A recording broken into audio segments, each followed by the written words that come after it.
cabs have started to change the color. There's the Army. Maybe I'll walk up to the Armory. And then over. Or maybe not. Just want to get some of that amazing...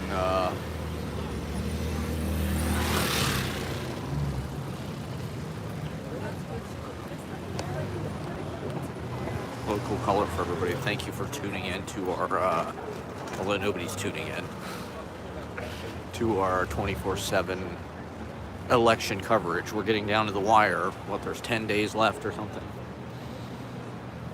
There's only a few more days. We're up at the home of the power elite, the Upper East Side.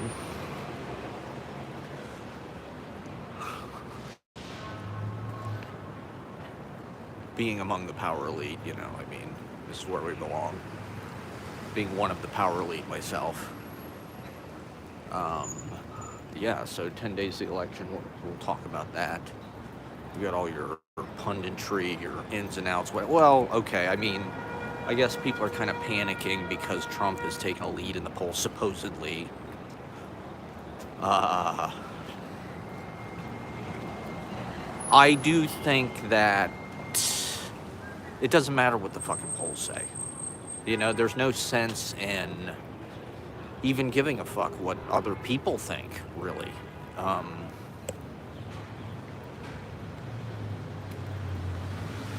I think a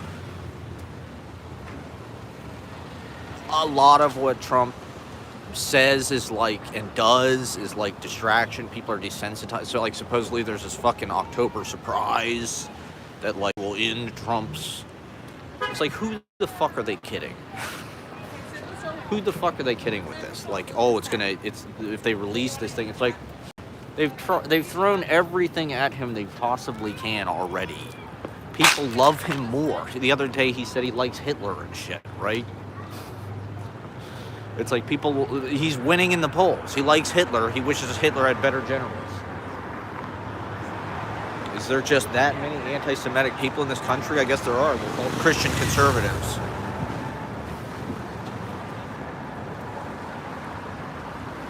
It's Halloween. Halloween's kind of bifurcated this year in kind of a weird way. It's like,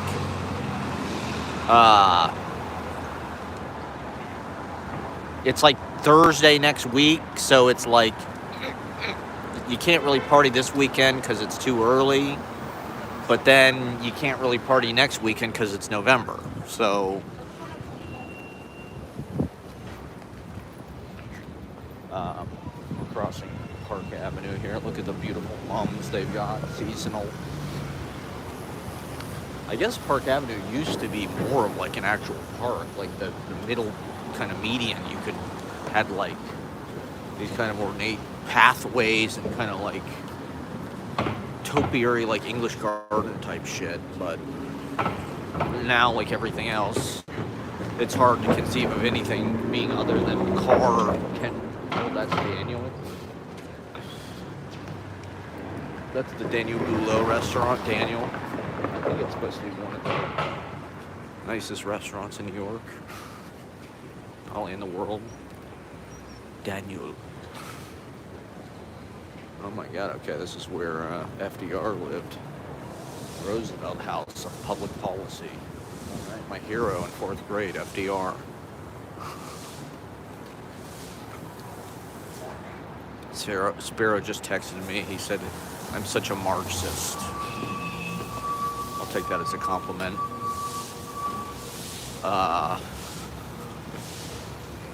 FDR was FDR Marxist.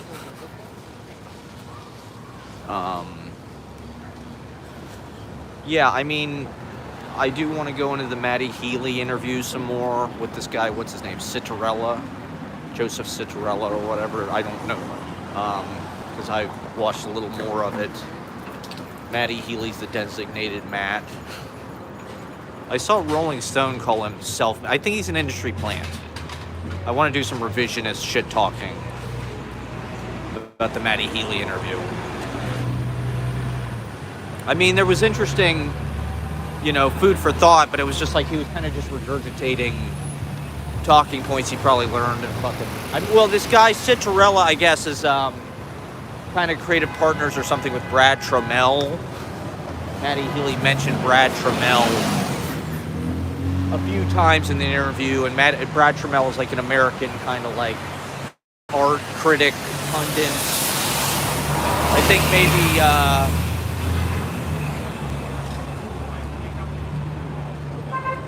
he's even had kind of art exhibitions and things himself.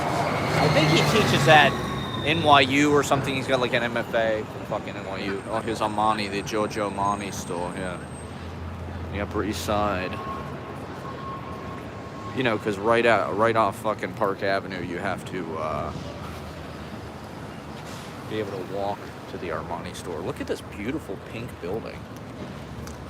This thing is nice, man. It's a nice fucking building right there. Nice brick. I've never seen that like pink kind of brick. It's like almost yellow. Very nice. How do we get more of that? Can we build more of that somehow? Yeah, so Matty Healy's dad was some kind of fucking... his parents were like TV stars. I guess he sort of became... And he hung around fucking... It's like his Wikipedia. He hung around Jeff Lynne and all these fucking rock stars and shit since he was a kid. So he's like Jemima Kirk or something. It's like, well, Rolling Stone is like, in this article about him, they wanted to call him self-made, which like, I just don't really think that's accurate, to be honest. You know, his dad was on a fucking Coronation Street or something. He's like Zelensky. He's like a comedian who has a message. But during this interview, he mentions comedy. He thinks comedy is a good way, stand-up comedy. Well, he said, he didn't mention poetry, but he's like, I think stand-up comedy is like such a good, because it's like, you're trying to simplify things to the least amount of words. Get your point across with like the least amount of words. It's like, he's like, and that's what I try to do with like music. That's what stand-up comedy is. That's what lyrics are. It's like, he didn't even mention fucking poetry. He's literally describing fucking poetry. You know, saying the most with like the least amount of words. But no, that's what stand-up comedy does.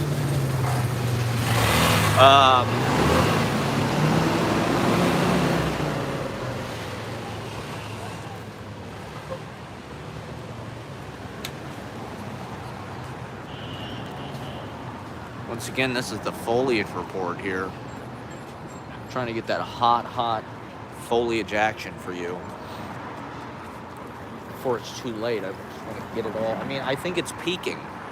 If I may say so myself, I think it's peaking. This is going to be the peak weekend, I'm going to say. Like, which is weird because it doesn't feel like Halloween is usually when the leaves are peaking. Oh, I'm suffering from selfie stick shoulder. You know, you got tennis elbow. I've got selfie stick shoulder from fucking holding the selfie stick all the time. In my commitment to bringing you live hot action from the streets of New York. God, I was looking for a new iPhone. I was trying to buy a new phone or a refurbished. I'm more of a refurbished guy. You're probably not surprised to learn that I'm kind of a factory refurbished guy. It's kind of, you know, because it's like new, but it's cheaper. So I was going on all these fucking websites to try to find an iPhone. It's like, Jesus, was not looking good. They're very expensive now. You know, it's just not. I can't get any deals with Cricket. I'm on Cricket. Cricket is making this possible right now. Their unlimited data plan for poor people is making this possible.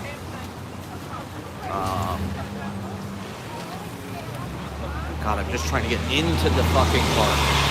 I want to go up the mall today because, you know, it's got to be the best day of the year, probably, to go in the mall. Probably all this weekend. But as you can see, the leaves are already kind of starting to fall. So, I mean, I'm like Basho or something, okay? It's like my whole week, my whole life for the last couple weeks has been really about just appreciating the seasonal changes. Walking around, looking at the colors, like they're flags. Or it's like what is it, the kids do they call it color guard or something? So yeah, we're foliage hunters. You know, we're out here, this is a reality show. This is the extremes of nature investigating, like ice road truckers, except nothing happens. I mean, I don't think you need to raise the stakes in your novel, in your movie. I mean, I guess, I don't know, the internet has kind of mass produced and kind of, that's nice.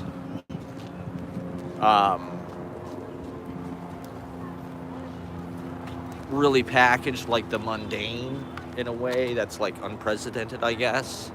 So now we're like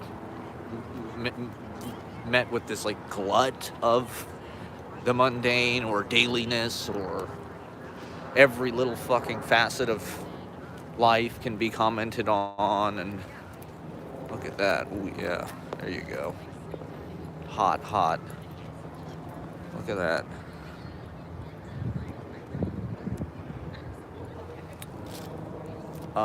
You know, the traditional wisdom in dramatic writing, whatever, you know, you got to raise the stakes. It's got to be about, you know, the most important person of the day's life, or the most important day of the person's life. It's got to be life or death. You know, that's what they always told you in acting. It's got to be life or death. You know, that's how high the stakes have got to be.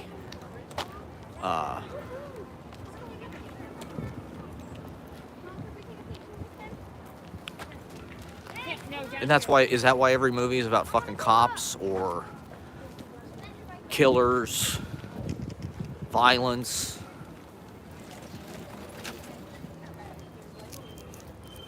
Crime, you know, how many fucking movies are about crime? You know, I guess I have this fucking like idealized idea in my head from poetry that like you can make a movie about anything. You can make, and I mean, I do think a lot of it is just commercial. You know, like there's these commercial considerations where it's like, you know, sex sells, violence sells. You want these things that are,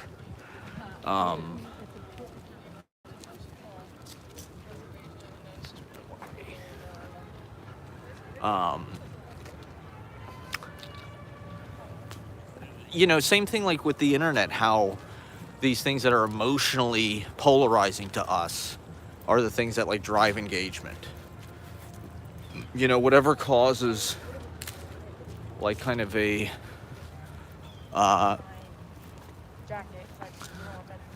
the most extreme emotional reaction for some reason is the thing that like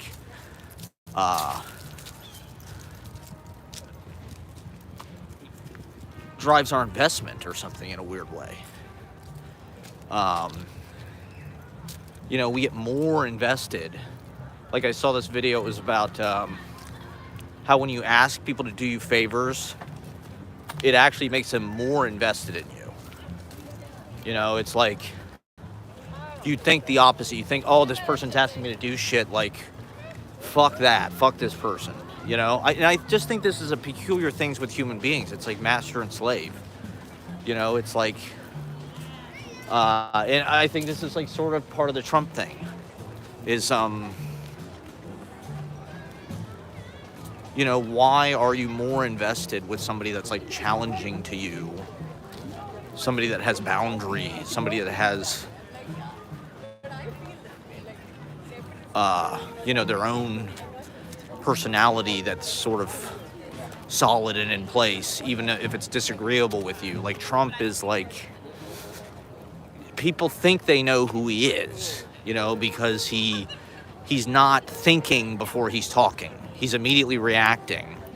I think this is a problem with like masculinity and like leadership. One of the reasons why Kamala is not obviously winning in the polls, first of all, I just think they're fixed, but I think just people's idea of what leadership looks like, you know, it's like, this is what kills the fucking Democrats every time. It's like, remember John Kerry and George W. Bush? There was this fucking meme where it was like John Kerry was catching a football and he looked just like the biggest wimp because he was like tall and lanky and kind of awkward. He looked like Frankenstein or some shit. Look at all this. Isn't this beautiful? Maybe I'll just do my whole fucking broadcast from out here. Whereas George Bush, then there was this picture of George Bush with the football and he looked like fucking John Elway or something. You know, he's like calling the shots. He's like in control.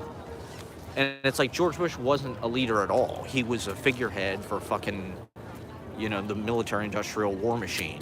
A bunch of guys that wanted to make fucking money. John Kerry was somebody that had actually been in fucking Vietnam. Not that I'm advocating for him or anything, but like, dude had been a senator.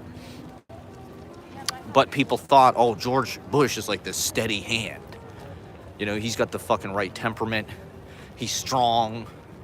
He's gonna fight the terrorists, whatever. And I think with Kamala, it's like you see kind of the same thing, where it's like Trump is like this exaggerated cartoon version of like masculinity, confidence, boss, you know, bossing people around, telling people what to do, judging people. Kamala feels a little bit more like she's been thrust into the spotlight. When she gets going, like I watched, there was a fucking rally yesterday with Springsteen and Spike Lee and all these fucking all-stars in Georgia, right? Because they're, I know, Curb Your Enthusiasm shit there, because that's why Larry probably did his fucking Curb Your Enthusiasm shit there, because he knows that Georgia is going to decide the election. And I don't think Trump is going to win. I do think they want, you know, the media wants to make it interesting so people stay engaged, so they get ratings and shit.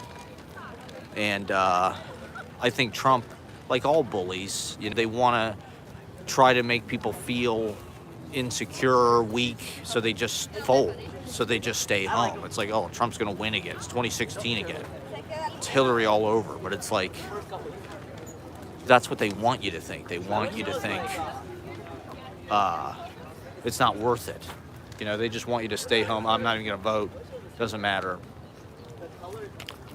But that being said, I do think with like Kamala, it's like, you know, in certain ways in this country, I don't know that we know what female leadership looks like. You know, I think this is part of like what the larger conversation I'm talking about, like with formulating like the 21st century. It's like there's all these things that are new that we've never seen before, and so we're sort of unfamiliar with that. You know, we want the remake, we want the reboot, we want the something that's on solid, like Trump. Trump is just kind of the 20th century, you know, he's the Godfather meets fucking Wall Street, Gordon Gekko meets, you know, Pizza Hut meets Home Alone 2 meets you know, patriarchy, whatever, game show hosts. Whereas like female leadership is still I mean, in this country, we've never had a fucking woman president, right? So it's like, what are they supposed to do? They're supposed to imitate the men. You know, is that what fucking, maybe I'll just chill here for a second to get a little more of this. These beautiful fucking leaves out here. I mean, this is pretty peak. I guess I panicked a little bit when I lost my signal, so I'm like, you know, I don't want to lose the signal. I'm surprised that Hollywood isn't out here. Last time when I was out here, they were filming Succession a couple of years ago. It's just like the leaves. This is like, you know, one of the iconic kind of fucking New York I mean, particularly for Lee's, this is pretty much the spot, I would say, in the city.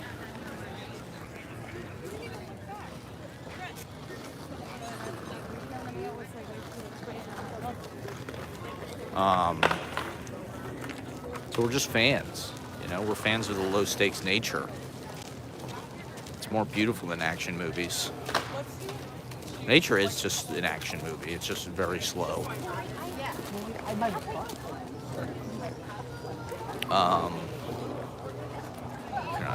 wonder if there's someplace I can just post up here with this in the background for a segundo.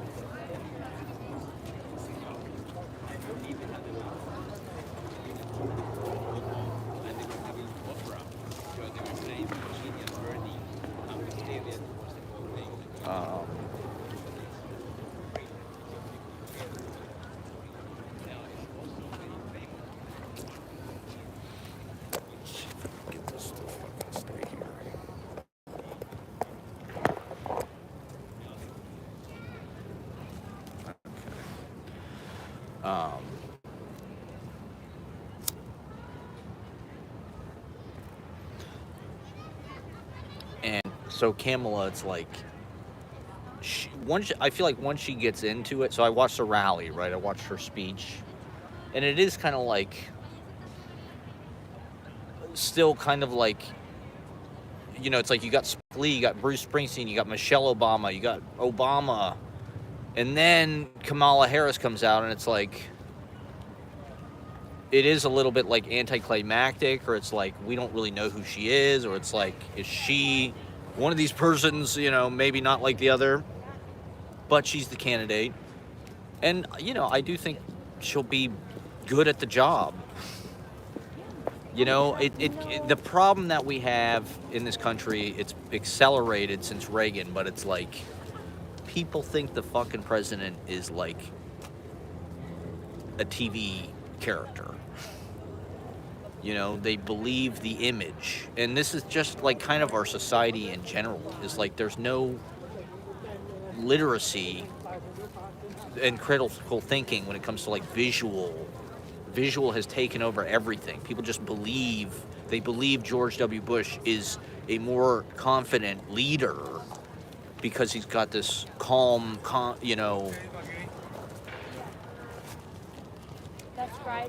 he played the part after 9/11 of like this guy who's like, I hear you, America hears you, blah, blah, blah. He's this cowboy. He's not a fucking cowboy. He's from Connecticut.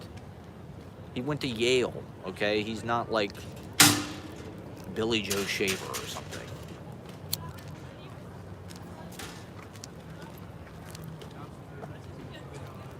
He has more in common with Matty Healy.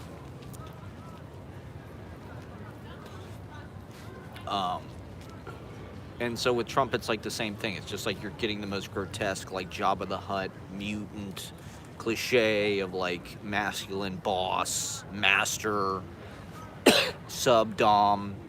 He tells you what to do. He's going to slap these tariffs on everybody. I mean, that's something Kamala said that I was like a little surprised. She's like, Donald Trump's going to impose like a 10% national sale tax, basically. Supposedly because of Trump's policies will make inflation explode, actually.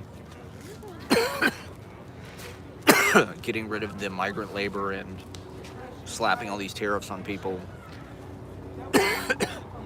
would actually make the cost of consumer goods like go way up. I mean, I think the big reason, inflation is like corporal punishment. Everything we're seeing in our fucking society is corporal punishment.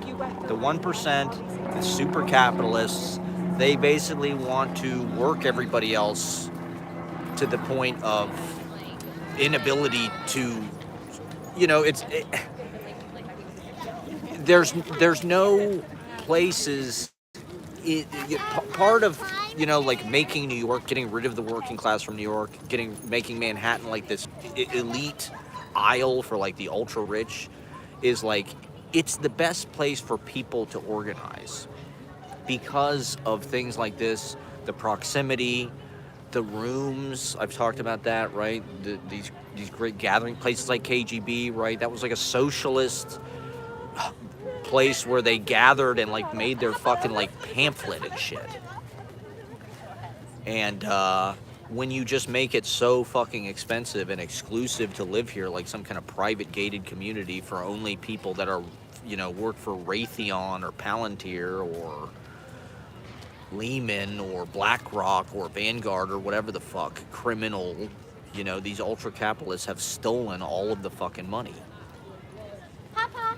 I think, capitalism is just a kind of slavery because there's two classes, and the working class is like a commodity of, that's what slaves were. They were human commodities. They were traded, they were bought and sold, and that's what capitalism is. There's the proletariat and there's the capitalists. The capitalists have the money, they have the fucking, and then there's the proletariat, there's the working class who does everything. And they're owned, they negotiate a wage for their labor that the capitalists pay them, but it's still the capitalist who decides what happens to the profits. That's not, the profits are not shared. We do live in this like highly individualized society because they want everybody to be in this hyper individualized kind of philosophical mindset, because that's the foundation of the argument that like this belongs to me. I earned this. I'm Elon Musk or whatever, so I can build these fucking electric car rockets or whatever it is. Nobody else can do this, and so therefore I deserve $300 billion, and the workers don't get shit. I mean, how fucking crazy is it? It feels nuts that I even have to point this out, but it is at Twitter. I've complained about this a bunch, right? He bought fucking Twitter, which is essentially like buying all of the media in a certain way. At this point, every fucking media person is on Twitter. Every writer's on Twitter, most celebrities are on fucking Twitter, normal people are on Twitter. It's another gathering space, right? People, it was a pretty important, it should be public, to be honest. Twitter should be like, a utility. Or it should be state-owned or something. Because it is like journalism, in a way. It's kind of like it replaced all of the fucking journalism. Like it replaced every fucking newspaper, every blog. It's all on fucking Twitter. Because everything moves so goddamn fast now, there's so much to consume. It has to go to the least amount of words describing the most. That's what Twitter is. It's like you get this short sound bite to give your pithy take on whatever the fuck is going on. We live in this culture where we're just inundated, right, with the ocean of content. And so everything does have to be short and concise and bring value every fucking second, or else you'll just click on to the next goddamn thing. And so how fucking crazy is it that Elon Musk just bought the whole goddamn thing? He tanked the goddamn stock value. It's worth 1/5 of what he paid for it now because he's fucked it up. So that's the point. They probably, essentially they prop him up by putting a bunch of blood money in the stock market, in Tesla stocks and shit. So all of his wealth is fucking fake speculation to begin with. It's all money laundering. And so he's taking money that really isn't his to begin with, and he's doing what they want him to do. All of the oligarchs, all of the crypto bros, all of the people who are trying to topple, all the power-hungry, these people who all think they're like emperors and shit. Peter Thiel and whatever, Zuckerberg, Trump, male ego. He's getting rid of Marxism, socialism, equality, freedom, a better life for more people. And he's, so he bought the whole fucking Twitter, and now he's like campaigning for Trump regularly. He's like at the fucking This is the guy that owns Twitter. You know, this is extremely partisan. Let's just say that. You know, Elon Musk is supposedly this advocate for free speech, or he's restoring. It's all bullshit. It's all fucking bullshit. They want to make it like this right-wing cesspool and censor left-wing people. He doesn't like hearing about trans or his kid and all this. It's like he wanted to buy. That's really what's behind him buying Twitter. He wants to be cool. He wants and he doesn't like woke politics, right? And so he bought Twitter as a way to sort of own all those people because they're all on fucking Twitter. That was one of the things. Like, he's probably like somebody who liked Twitter better before. It was better before Trump, and it's become ultra woke. I mean, that was sort of the incubator of like the social justice fucking virtue signaling. Twitter was like the most.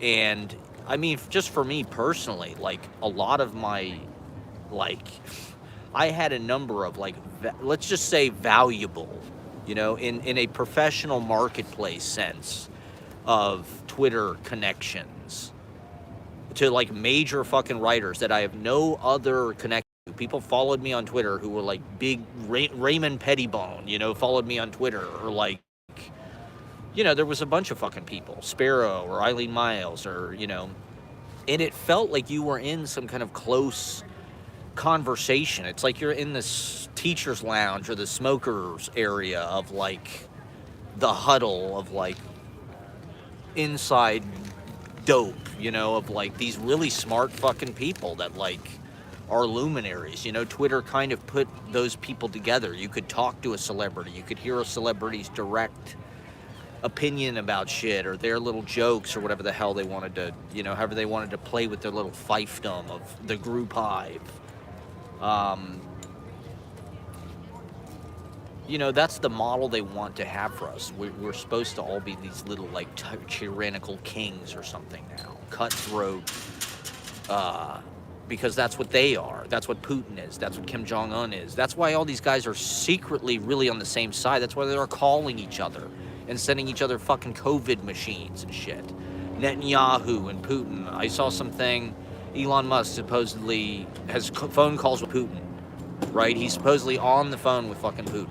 Like, that's pretty fucking crazy for the guy who owns Twitter, right? Kushner, right? Super close with Netanyahu. So I'm sure Israel, wants fucking... love you too, Ashley. We'll see you in a little while.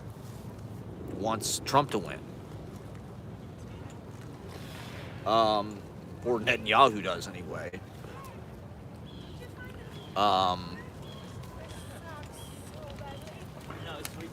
And it's like that's the system we're in. It rewards those people in a way. They're the ultra robber barons of the new Gilded Age. In our hyper-individualized Ayn Rand fucking century of like these deregulators. Yes, we'll observe the foliage, Ashley.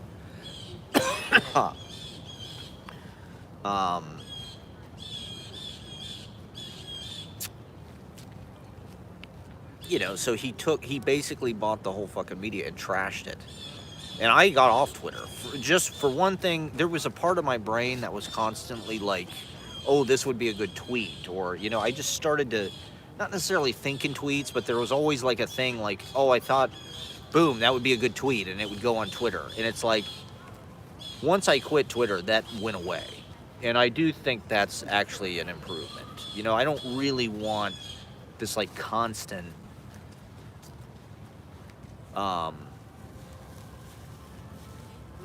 I don't want using that RAM. I don't want Twitter using any RAM in my fucking brain of like, ooh, there's just like this weird mechanism or something. Ooh, that'd make a good, but I think that's part of what like you have to train yourself in now is like, ooh, this would make a good post. Ooh, this would make a good Instagram. Ooh, this would make a good TikTok. Ooh, this would make, oh, I want to talk about this on my live stream.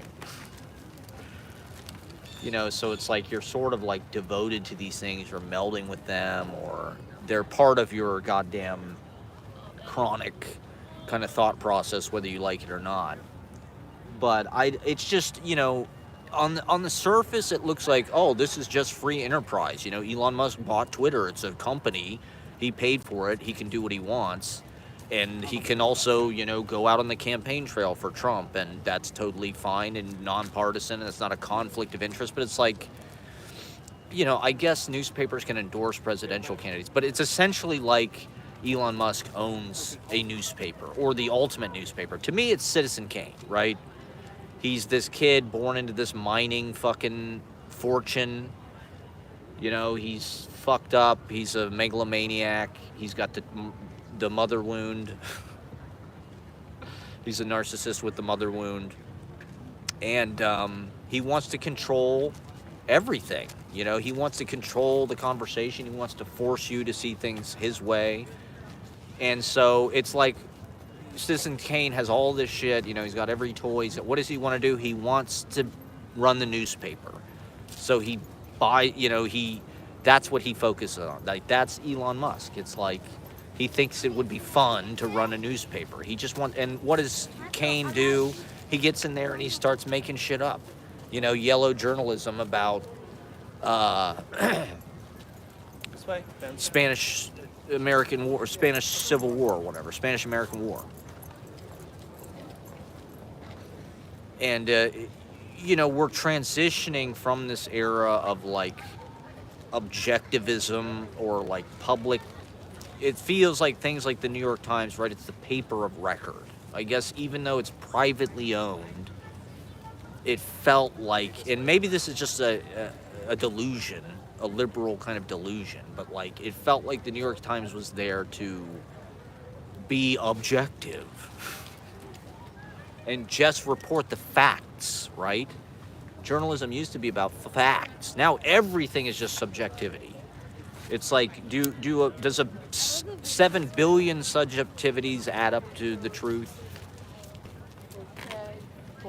We're just shown so many different sides of things now. Whereas before it felt like, I don't know, there were sort of we had to agree upon a narrative. Everybody was reading the same newspaper, or, reading magazines, there were choke points where they could sort of, and I think they felt a responsibility, maybe, I don't know. Maybe it was just a bunch of elites manipulating, the middle of the country or something. But,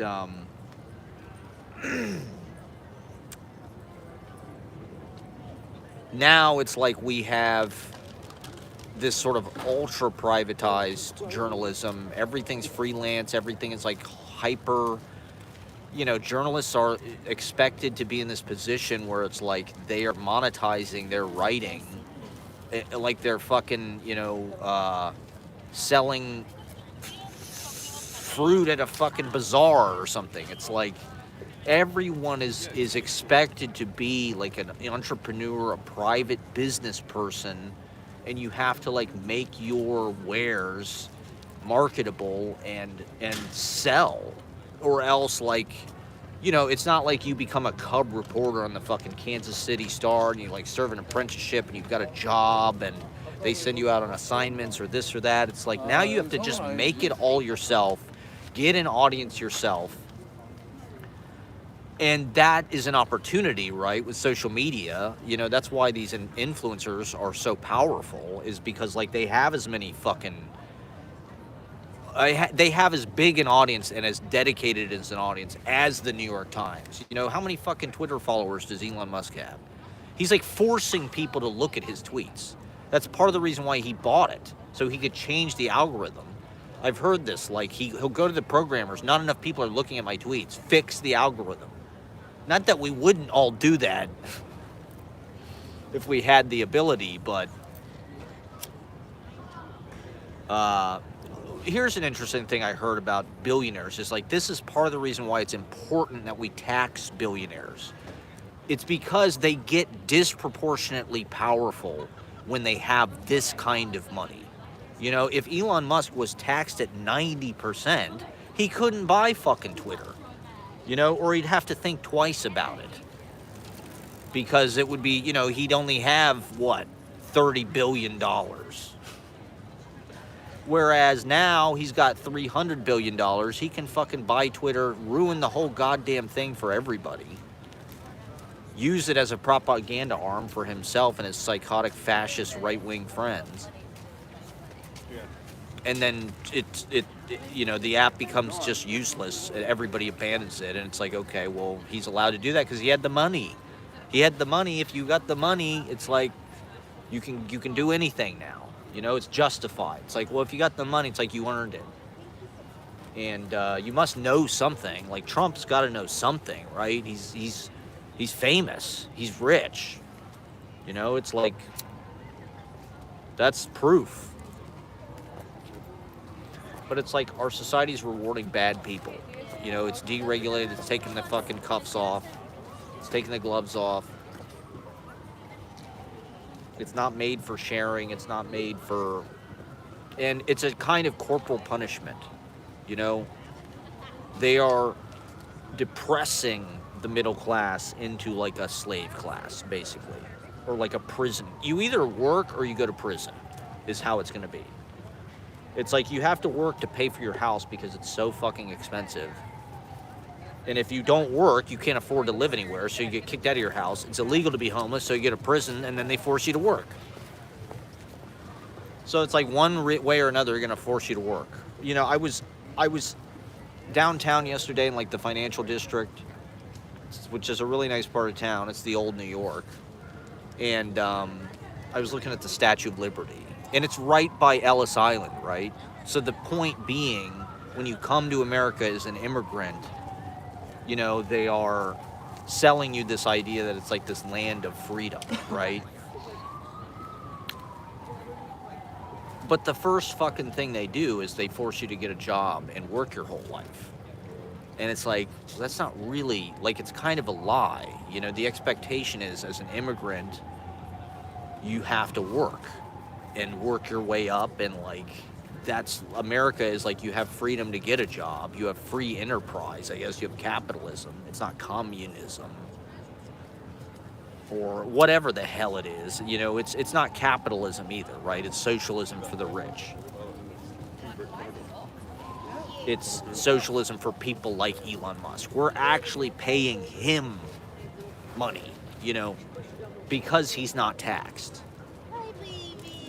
He's taking things from the public, from us, that are sort of that are not monetized. You know, who decides what's fucking monetized and how things are monetized? It's like that's a lot of power in and of itself. I guess if you can sell something to somebody, it's monetized. But like, remember NFTs? This is one reason why I bring out NFTs, because they're just so fucking stupid.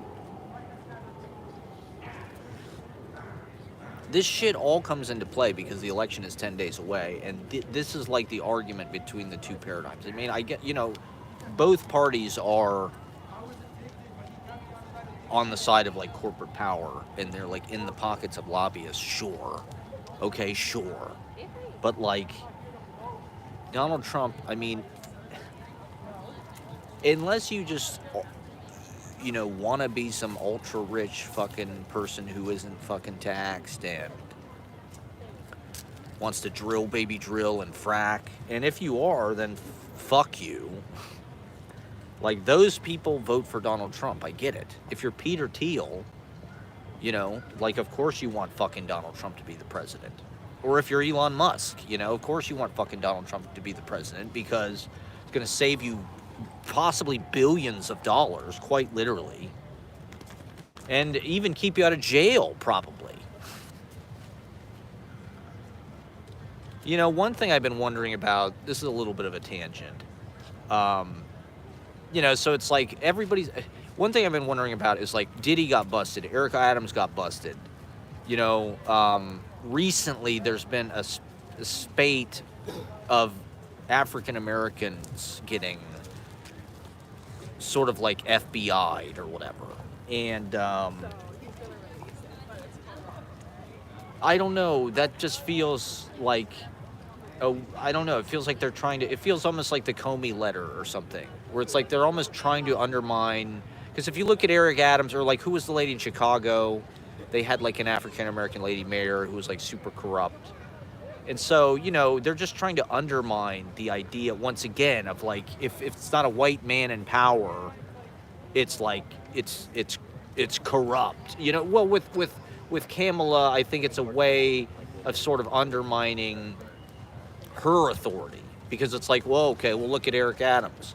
Look what happens when you vote for a woke candidate who's like a law enforcement officer or something.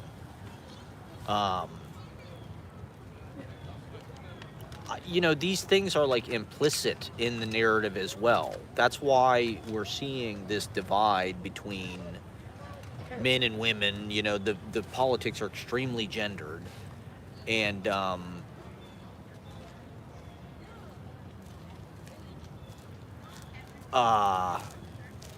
I guess just the divisions in our society are. I guess that's the biggest wedge. But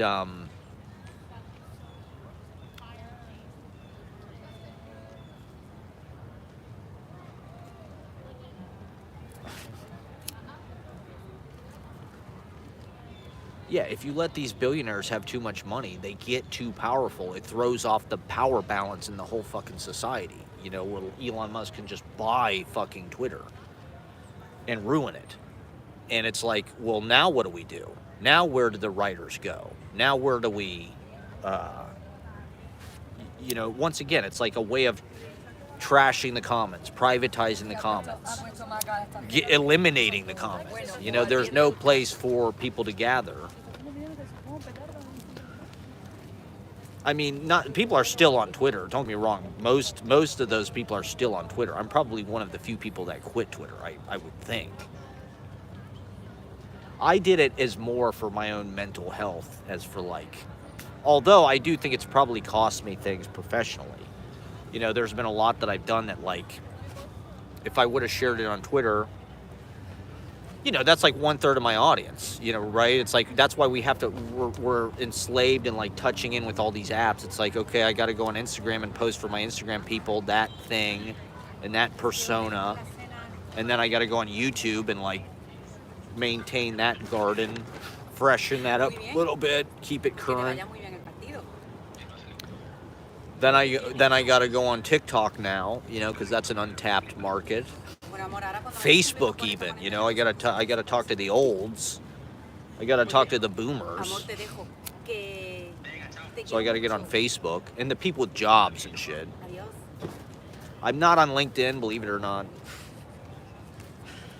Is LinkedIn like becoming the new fucking like?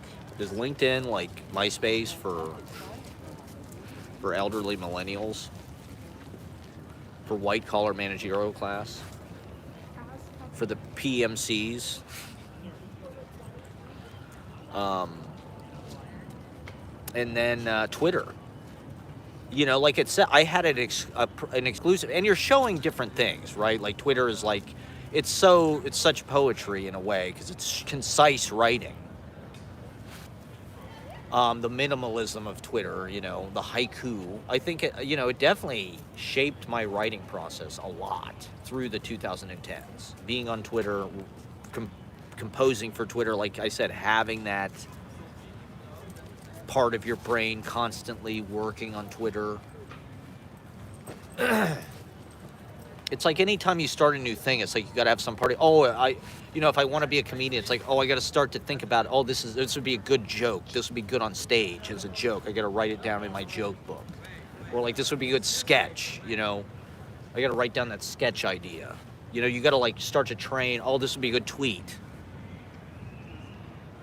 And I had a lot of serious, because there's a lot of serious writers on Twitter. That's how I found out about a lot of like publications and shit, was through Twitter, submitting to stuff.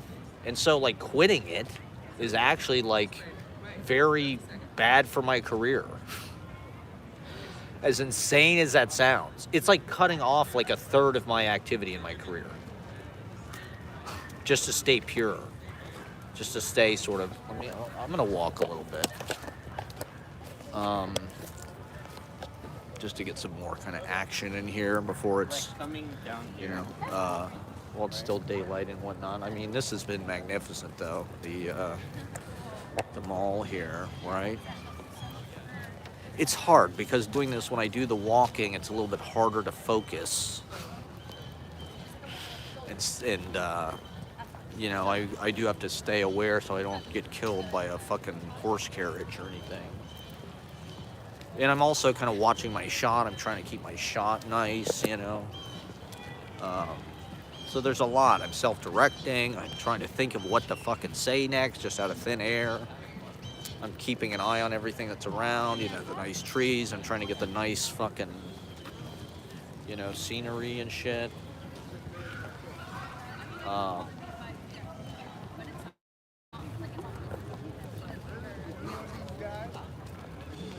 So, you know, this is a one-person film, directing, writing, acting, cinematography, editing.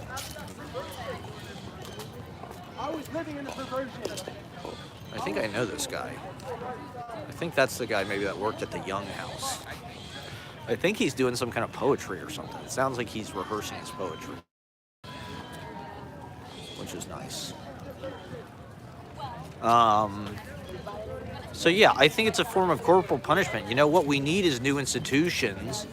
They don't want any of that shit to take root. They want to own everything. They do own everything. There's been a wealth transference between, you know, the older generation of people that stole everything, the Reaganite ultra-capitalists and their children. They're all in New York. They own New York. New York is like this police state mall for Nepo babies, children of famous people, trust fund kids. They don't know how to do anything. Well, they're doing it like Matty Healy's doing it. You know, it's like he's famous because it's like his parents are famous.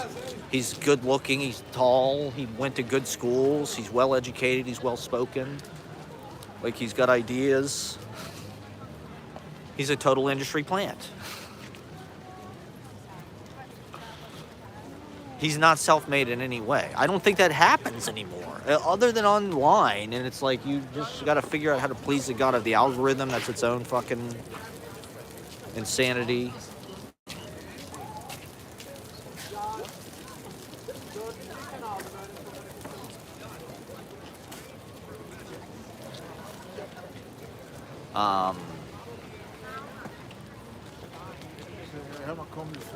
You know, he's not like some working class fucking guy. That just doesn't exist anymore. There's no working class. You know, millennials don't want to work. I don't want to work. That's good. We don't need to work. Well, I don't know. It's like that. There's a whole racial element there because it's like, this is one reason why I think they're probably importing like a migrant class, is because white people don't want to do those jobs. Because we're lazy. And we're entitled. We're lazy, entitled millennials. Too many of us have college degrees. There's no jobs for those college degrees. They cost too much money to be paid for.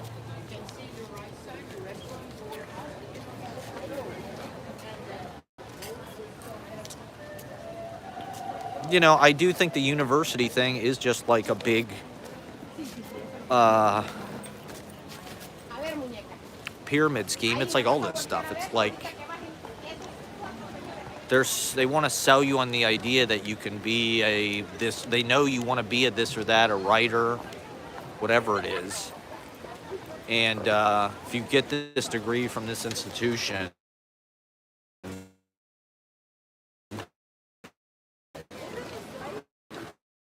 you can buy her because people are getting married.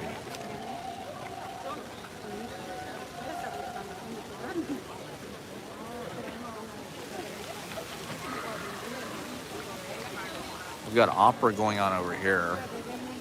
And I think this is like gay marriage.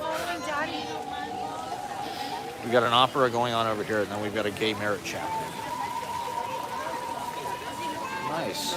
So we get to witness a gay marriage today. Isn't that exciting? That seems like a good omen. All right. Love is love.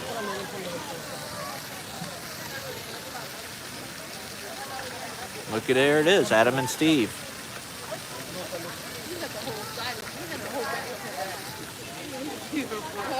Man, one thing I did notice, because I walked around Prospect Park, I kind of went around different places this week. Prospect Park, not my usual haunts.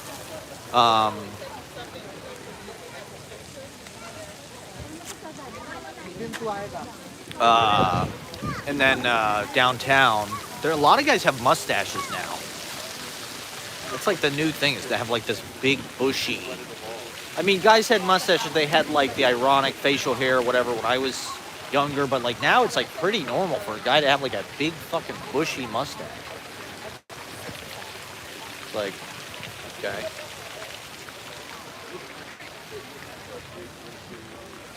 Back here again.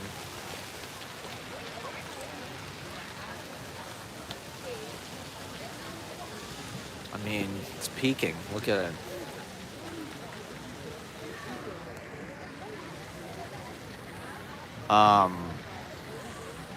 The other thing I wanted to talk about was just like, I was a little surprised because in my time in New York, downtown has been like a very sleepy place. You know, like I used to go to Poet's. So I went to Poet's house yesterday. It was my first time going there since before the pandemic. I used to go there, you know, all the time. Basically once a week I'd go to Poet's house. It's where I learned, you know, 60% of everything I know, I'd say. Because it really is an incredible resource. You know, they just have this amazing library. And you can just go and look at things. It exposes you to so much new stuff. So I've been meaning to get, you know, they reopened, I don't know, last year or something. Well, yeah, I filmed the fucking first event they did. I filmed their first event they did back, actually, in person. I did the sound and I filmed it, and they never called me back. Because I did such a bad job. Well, it was more complicated than that, I think. But I was really looking forward to it, because I love Poet's House. So I was like, oh, this will be great. I'd love to, like, you know, they're there getting married.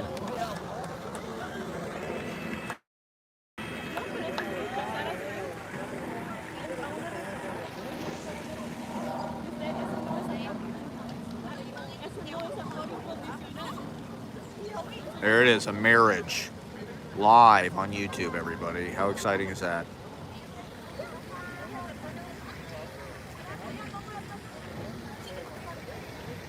It's like a fucking reality show. Bam, look at that. Beautiful queer love. Fantastic. Gotta love it.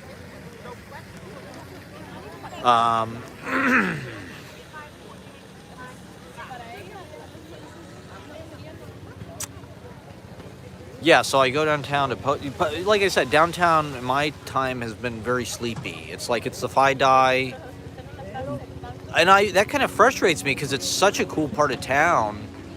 You know, it's a little tricky to get there on the train in a certain way. All the trains that I have normally been on, like, will go to, like, you know, somewhere around Houston or like East Village, Lower East Side. Not always through downtown, which is kind of south of Canal Street. And you kind of have to make your own trips down there. You know, I worked there. I worked in Tribeca for a while, so I've spent, you know, a good amount of time down there. But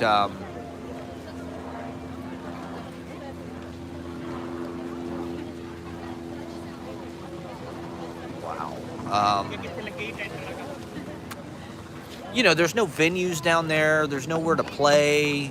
As far as I've, you know, in my time here, there's never been like a hipster fucking venue, you know, and that's true of a lot of Manhattan, but, you know, there are certain exceptions. I played places like maybe in like Midtown at certain points, which is a shame. It's weird to think that most of Manhattan just like doesn't have any kind of like relevant fucking like youth culture in your 20s or 30s. It's like, all of it is in Brooklyn until Times Square. You know, I mean, that's downtown, but it's like Um, it's like, I don't get why hipsters don't move to fucking Morningside Heights, or, it's like, or like, I'm not advocating for gentrification, but like, or I saw this article, like Harlem is one of the cheapest neighborhoods in New York. It's like, why aren't there a bunch of fucking hipsters moving there?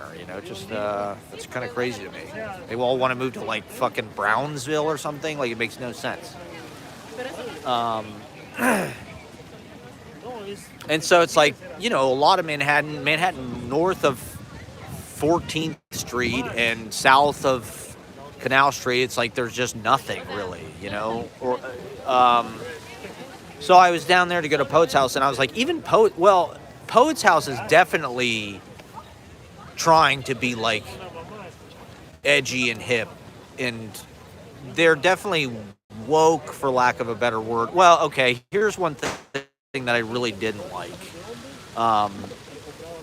But it's like, every time I've ever gone to Poet's house, it's like this old people smell, kind of Stanley Kunitz, like, and I like that. I like that it's like this sleepy, they don't give a shit. You just go in, nobody talks to you. I bought a lot of my best books on the book rack at Poet's house for like $1. They have like really good shit that, like I got a Kevin Killian book. I've discovered a lot of stuff there, and they don't bother you, they don't hassle you, just go in, you go out, nobody talks to you, you can work. It's just a nice, but I go in yesterday, and they had some kind of flood or something they had to rebuild and this and that, so they were closed for a while. The first thing is, like, you have to sign on this fucking iPad with your name and your email address, which I gave them. I guess it's true everywhere. Even at fucking Taco Bell, you've got to, like, sign in on a fucking screen now. Give them your name and shit. And,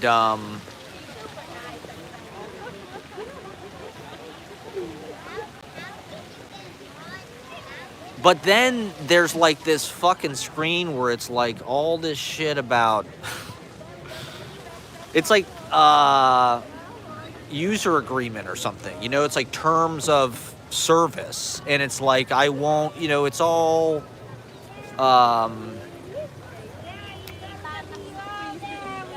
like about harassment, racism, sexism, homophobia, blah blah blah, bigotry. Blah, blah, blah. And, like, I get that. I understand that. Like, I'm not going to engage in any of these things. I'm not trying to. I'm not going to come to Poet's house and engage in any homophobia. Not on purpose. But it's just wild to me. And I don't know. This is part of the professional managerial class thing. And the academia thing, and that whole world. It's weird because it's the arts, right? And it's supposed to be like the liberal place where it's like this is the first thing they have you do when you go in, is like you have to sign in,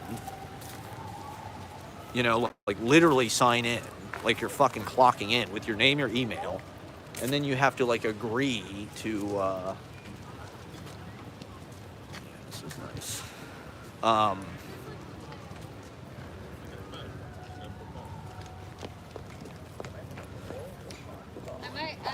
I'll be back. We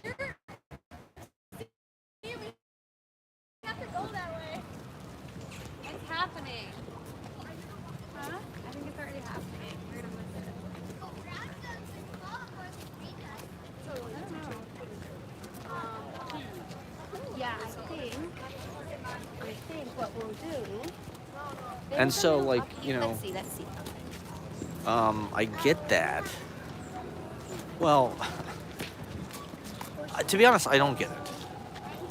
Like, I understand they don't want you to do those things. Maybe they could just put up something on the fucking wall. Even that, I mean, it's like, Jesus Christ.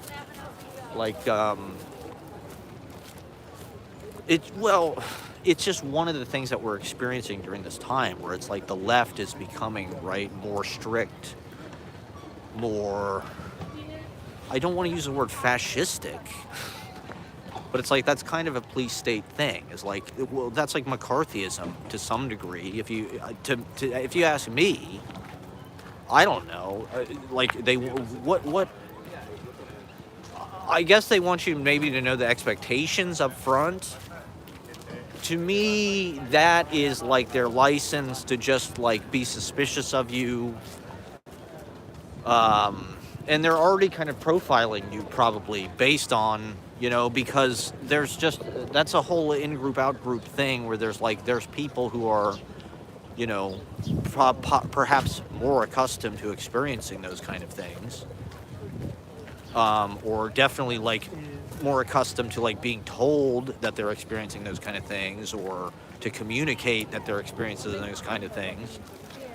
Or, they're it's more believable probably coming from certain people that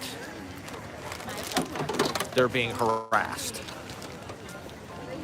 I don't know.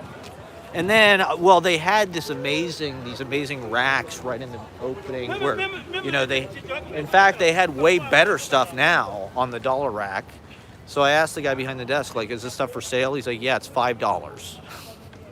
They're $5 each. It's like, okay. So this is another thing where it's like, the dollar racks, it's just an important thing to me. And I was just looking at this fucking Facebook post today where all the people in the comments were like, oh yeah, New York, Dojo, you go to Dojo, you go to Cafe Orleans, all these places. There was so much cheap, good food. Jaffa Cafe. There was so much cheap, good food. You could go to Jaffa Cafe at 5 in the fucking morning. And it's like, now it's like no one gives a fuck about that. No one cares about like an economy it's kind of ironic or hard to believe that was ever a priority in New York. Because now we just expect New York is like, oh, this ultra expensive place. It's for rich people. Rich people don't care about this stuff. The difference between $1 and $5 is nothing to them. They don't know what the books are, And so they've gotten rid of the ability for somebody with no money to participate, which like on a dollar rack, you can kind of do that.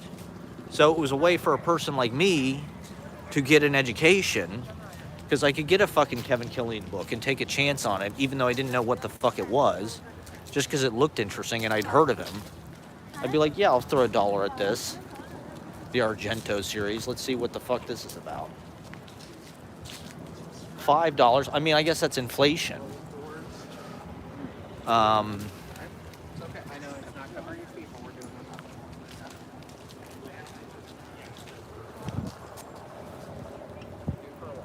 it. Our a $5 bill is like a $1 bill was, I suppose. But it's like they couldn't have jumped to $2 or $3. It's like it's got to be $5 fucking dollars. It's like they had a bunch of shit that I would have definitely, if it was a dollar rack, I would have walked out of there with 10 books. Which is, I guess, is probably part of the reason why they have good stuff on there, because it's not just, something cheap where you can just walk away with some kind of haul and get rid of everything really fast. But, this is like a big part of the political conversation that I feel like is not happening. And that's the thing that's sort of running away with our country, is like the inflation.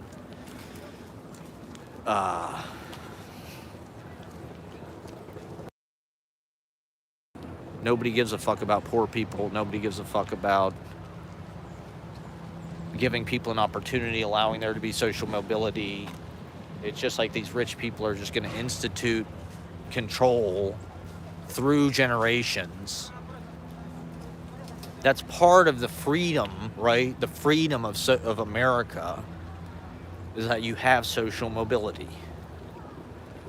Through your labor or your ingenuity, you can rise. It's not a total caste system. Whereas if you have wealth kind of transferred through the generations, that's a caste system. It's like you're born into fucking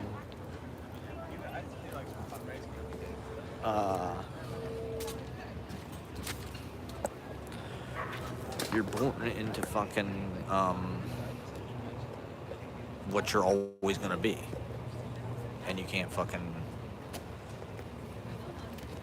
you know, and if you're Maddie Healy and your dad was on TV, and you want to be a rock star and you're 6'3" and, you know.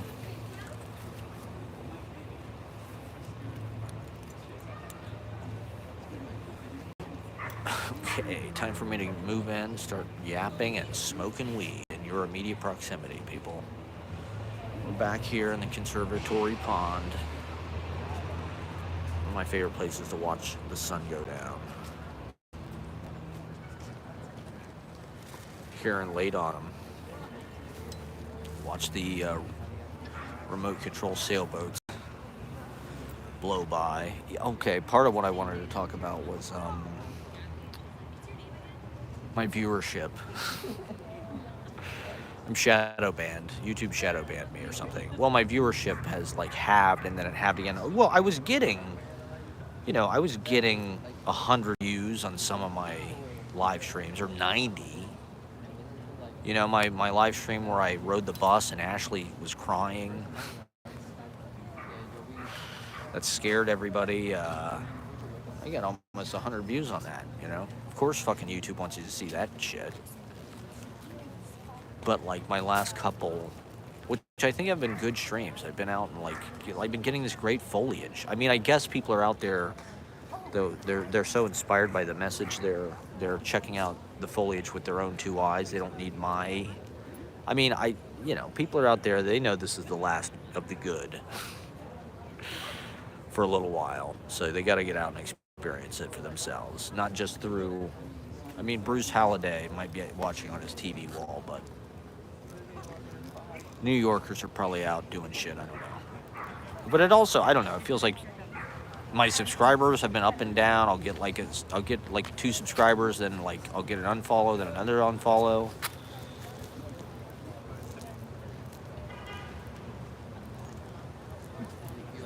God bless Bruce Halladay and Adam S. They seem to be the most dedicated viewers.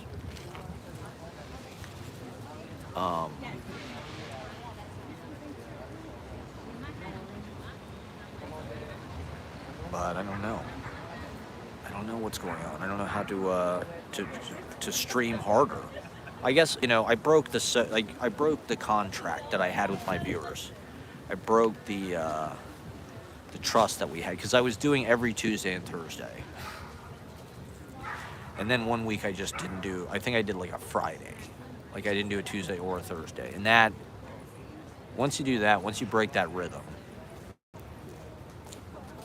I don't know. It's hard to maintain an audience and to make it grow. Okay, 74. You know? I sort of have gone through these periods in my life where it's like there's an initial period of excitement where people are like really into what I'm doing, and there's like this kind of euphoric wave of just like, wow. And then there's a period of like, that can't last forever. I don't know, like,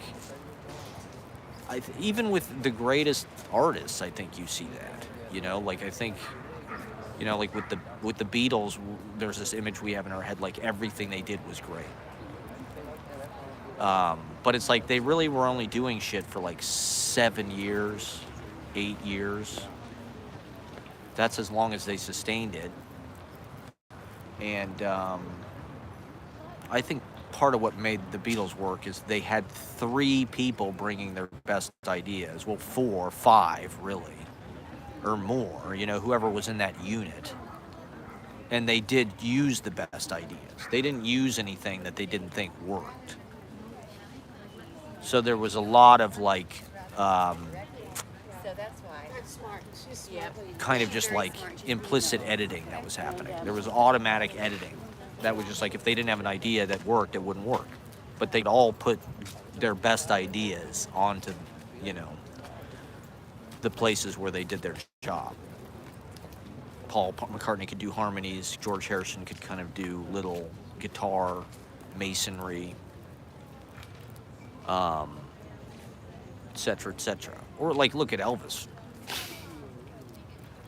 You know, he had a period of this kind of monumental skyrocketing, and then sort of a long period of kind of artistic languor where people thought he was sort of a has-been.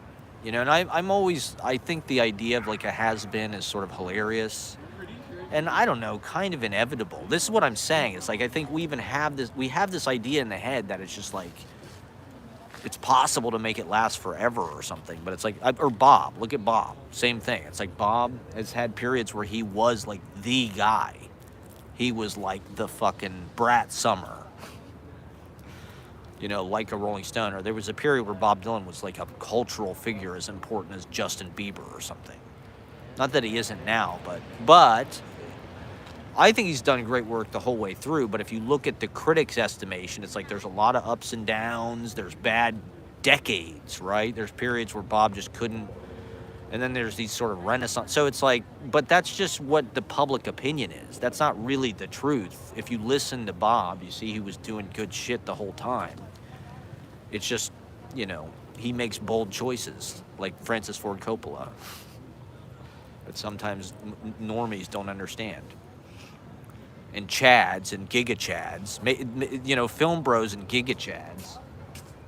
I posted this thing to my Instagram. Top 5, I found it on TikTok, top 5 performances ever. Some film bro. I just can't get over how dumb film bros are. Top 5 performances ever. Number 1, Wolf of Wall Street, DiCaprio. Number 2, The Godfather, Brando. What else? I think there was Nicholson, The Shining. And then the surprise was J.K. Simmons from Whiplash, which I haven't seen. But it was like the ultimate film bro list. So maybe I'll do my top 5. That'll be part of this. But I was talking about, so yeah. So it's like, I don't know. I think you just have to get used to that. If you live in public as an entertainer, it's like sometimes you're going to be in big rooms with a lot of perks. If you're lucky. And then sometimes you're going to be in rooms with nobody in them. Where nobody gives a shit. Where people are going to kind of be against you. You know? I don't know. I don't know how to sustain the initial, like I said, the euphoria. It feels like inevitable that at a certain point, as you get older, you just understand that's like you just have to do your job, whatever it is. It's not really up to you. You know, like with poetry, that's kind of how I feel about it. It's like, you know I'm not the most popular fucking writer out there, but I've had enough people and enough smart people and people I really respect, and I've had enough meaningful, and also just, it's just my way, you know, I know that this is what I do. You know, this is the thing that feels the most satisfactory and comprehensive and applicable. You know, like poetry is necessary for me, you know, and it makes a lot of sense.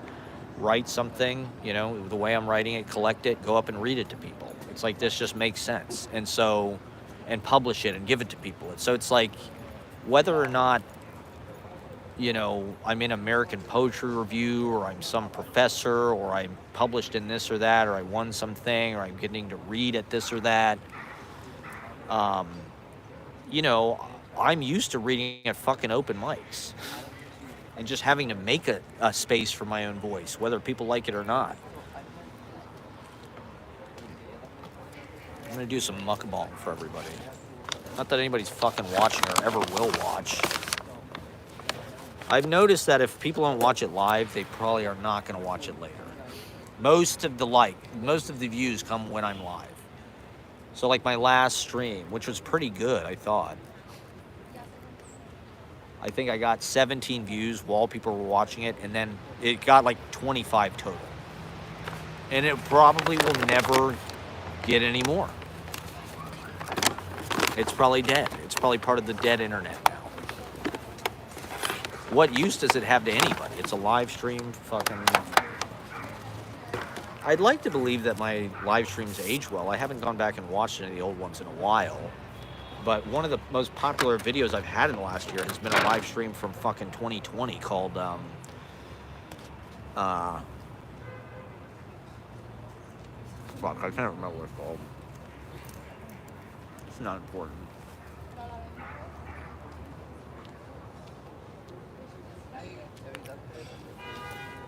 So yeah, I've got some sushi here. Spicy tuna and avocado. Oh yeah, so I went to Poet's house yesterday. I didn't like the surveillance culture right in the front. I didn't like having to sign this loyalty oath. Like I said, not because I want to engage in any of that stuff. It's just like, what are they going to... It's just like they can fire you, they can sue you for that. Or it just feels like, I don't know, some kind of weird threat right off the bat. Like I'm gonna feel uncomfortable, like I'm already guilty of this stuff. Who else is it for? It's for white guys. Who else does that stuff? Nobody else does that stuff. And it just feels like weirdly fucking... You gotta pledge allegiance to this. And so anyway, I guess part of what I'm saying is like, I think downtown is sort of edgy and cool in a way. I don't think it's like super popular, but like, I mean, Dime Square is basically leading into that area. Pace University is down there, so there's already a bunch of like grad students and fucking, you know, trust fund, coke, 19-year-olds with fake IDs. And, well, the other thing is the Jay-Z train is, I'm just saying it's a bunch of kids, okay? I'm not saying they're edgy. I'm just saying it's fucking young people.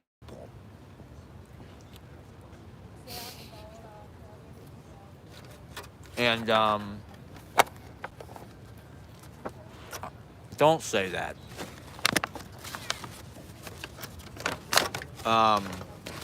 And grad student. Well, there's also this fucking Alamo Draft House down there, which I'm like, what the fuck? Who's coming down to the financial district to like go to the Alamo Draft House and like watch movies? Like, that's fucking weird.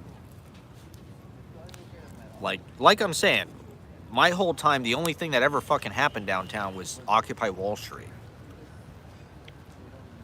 You know, it's like you go down once a year. Okay, bye, Ashley.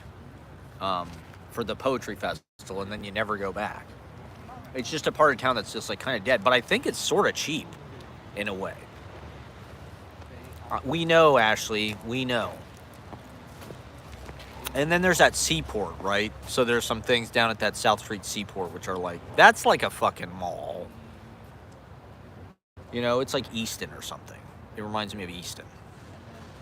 But there's McNally Jackson down there, right? So they do some events down there where it's like, who the fuck will go down there for an event? That's what I was wondering. It's like how they sustain this audience in this weird part of town that's like kind of tricky to get to. There's nothing else around there. You got to walk 20 minutes from the train, 15 minutes from the train to get to like the shore. But it's like the Jay-Z train like kind of terminates there. I think the Jay-Z train like terminates at like Broad Street or something. So it's like, if you live in fucking Bushwick or whatever, you just, boom, take that Jay-Z train to the end of the line. You're probably taking that to the Delancey X6 or whatever to go to fucking Clando anyway. There's all these art galleries down there now, like down just in Tribeca and like, but they feel like, you know, like youthful art galleries. They don't just feel like some kind of really bad pop art or something. Like a lot of the stuff in Soho does. It feels like they're like that Tara Downs gallery where I worked was near there. So I guess maybe I'm really late to this story, but I was surprised that like downtown was like a little bit. I mean, Poet's House felt more like Poetry Project, where it's like they're trying to be I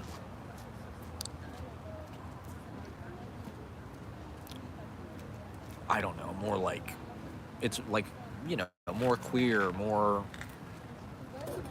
diverse, etc., etc. And, you know, the times that I've been going there, it's just like, it's like this sleepy library with like, nobody ever talks to you, the volunteers. I've known a few people that have worked there, but it was like, they weren't like busting their ass to do things. They weren't making them work like super hard or something.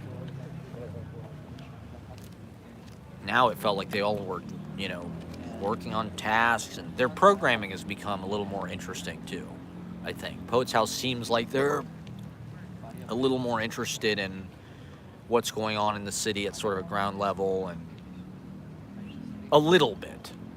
I mean, they fired me. So like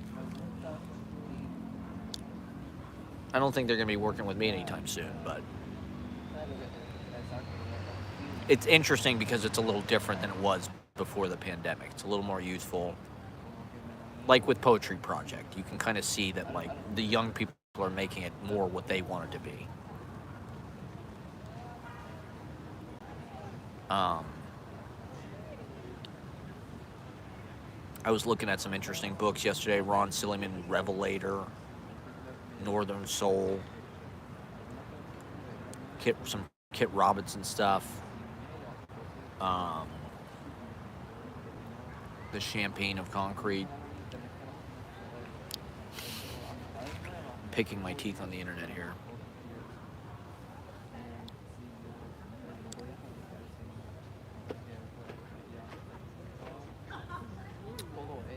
I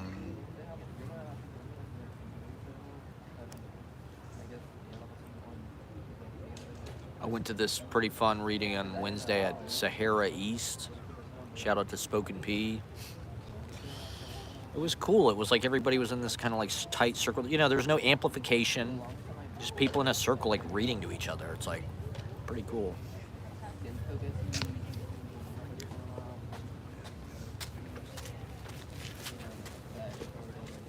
Sahara East, they have this cool tent in the back. It's like this huge fucking tent.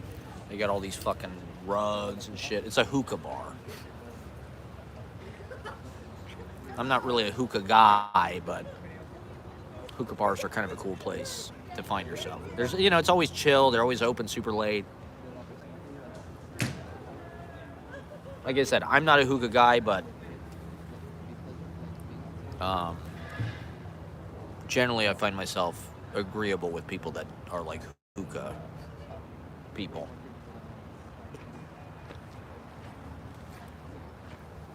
Well, it's like a conversational place. That's kind of my understanding of it. Not that I'm like a world traveler or anything, but like hookah bar is almost like a coffee house. It's almost like getting a cappuccino. You know, my understanding of like this is like a very worldly thing. You know, like Egypt. You know, Middle East. They're like drinking fucking like caffeine and like having these long fucking conversations about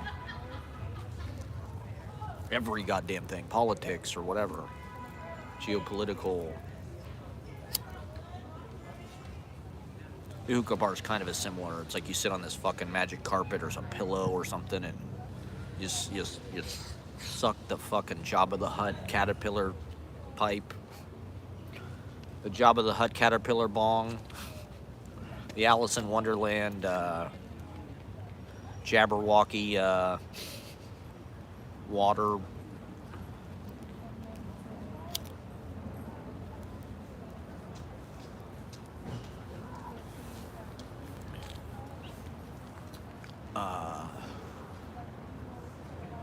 So yeah, get out there and vote, everybody. This is making me want to go downtown now, so you'll be here at 11. What do you want to do, Ashley? You're going to go downtown to, like, the West Village or something? Go for it. That's all right. Go do something. If you have something to do, go do it. You don't have to wait for me or anything. I'm just streaming to my online fan base, my online community, which is nobody at this point. I don't know what the hell happened. I've been shadow banned. Is this because I started talking shit about Trump? Gin Mill 79th, but it seems lame. Well, why don't you go? Why not?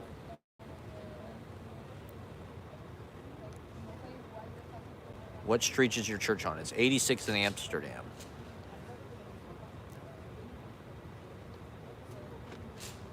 Look, this guy's live streaming. He's doing the same thing I'm doing. Seems lame and overpriced. What's that bar on 72nd Street that's like Irish with the neon sign? That place is kind of cool. Why don't you go to Michael Imperioli's bar with the racist manager?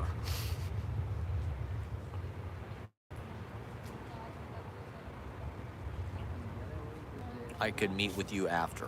Whatever you want, Ashley.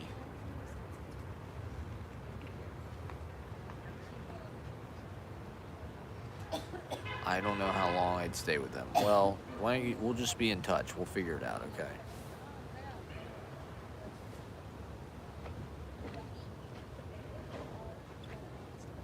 What time is it now? It's like 6:15, okay. Yeah, I mean, if you're going to take the train somewhere...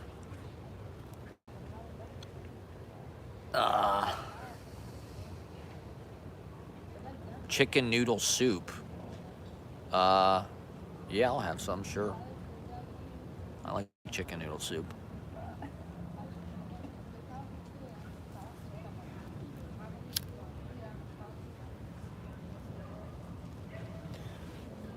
Long story. Okay, well, I don't know. That sounds kind of strange. I don't know if I want the chicken noodle soup with no chicken in it. Especially if it's a long story. Sounds sus to me. It's extremely sus. The noodles evaporated the broth, but it's still tasty. Okay. They evaporated the broth, huh? I hate it when people say nah. I hate that. N-A-H. Nah. Nah. Nah.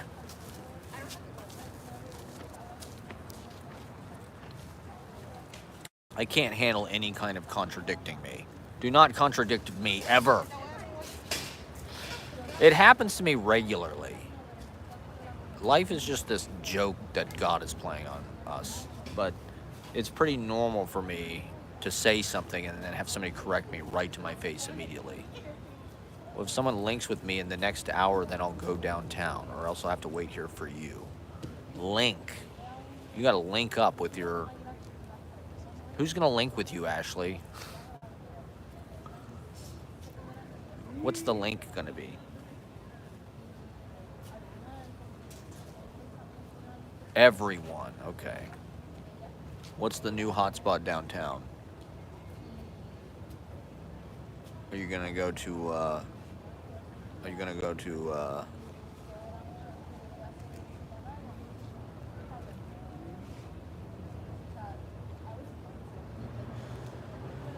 Are you gonna go to Dante, Ashley? Or Cafe Finelli or whatever? Or Cafe Gitan? She taught David Velasco about tile bar. Gary Indiana died. Does that mean anything to you? To be honest, I've never read anything by Gary Indiana. Maybe I got rest in peace, Gary Indiana. Finelli sucks. It's so normie. Okay, what about Spring Lounge?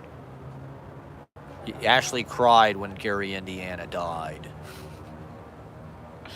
Ashley was at the Gary Indiana reading. Ashley got to meet everybody. I wasn't even there. I was too burnt out by that point. To be honest, like I said, I've never read Gary Indiana, so I don't know where to begin. There's all these writers now that are like baffling to me how important they are to people your age. Like Jack Skelly or Dennis Cooper or Gary Indiana. It's like people love. I mean, they're good writers. I guess that is a new canon. It's like, where do you even learn about Gary Indiana? I guess at Bennington College. Or something, God knows. On Tumblr, where do you learn about that? Where does somebody your age know about that shit? Not Bennington, of course not. Of course not. Ashley had to figure it out on her own, just from life. Sure, okay. Eve Babbitts. The way that Ashley's so into Eve Babbitts. I'm an autodidact. Well, you don't know how to spell autodidact, so You must be an autodidact. Okay, let me know, Ashley. Now, thank you for watching. Like and subscribe. Where I end up. If you could just go on all your accounts and like it, just so people think that it was a popular video. You know, people need to see that. They need to see that other people liked it. You know, to be able to like it themselves.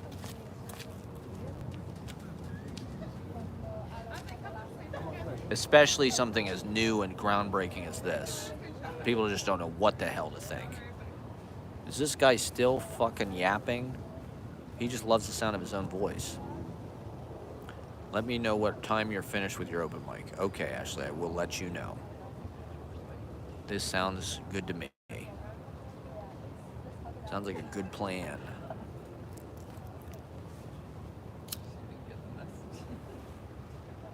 My new goal is to write one scene a week. I want to write scenes to do at open mic.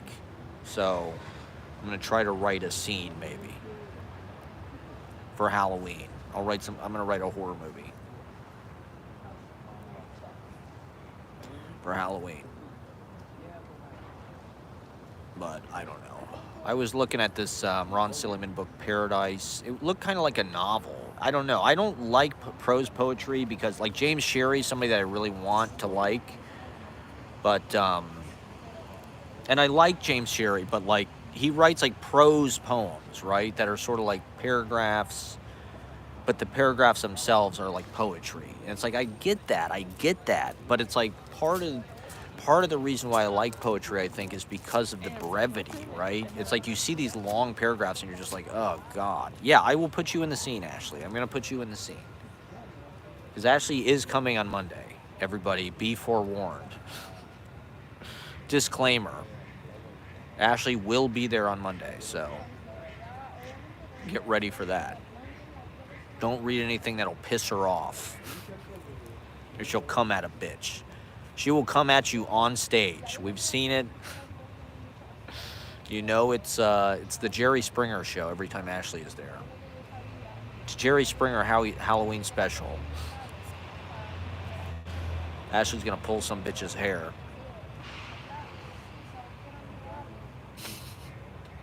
Just kidding. It's peaceful. Just good vibes, man. Just good vibes.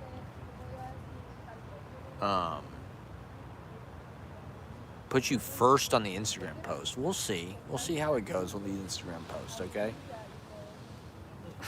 Don't worry about being first. Bunny Angel phone baby shot. Okay. You want a shot. There's Ashley negotiating the Instagram in advance. This is so strange to me. But I don't know. This stuff like really does the job. Otherwise, she wouldn't care that much. Oh, you don't need to say that, Ashley. You don't need to be mean. See, this is what I'm talking about, is everybody notices that kind of stuff. Everybody sees it and they're like, oh, nobody's liking this post. Oh my God, what's going on? Only 9 people like this post. Uh-oh. It's like, I don't know why people stop liking the fucking posts. These things happen in stages. I don't know. I guess if you just keep doing the same thing over and over again, people get tired of it.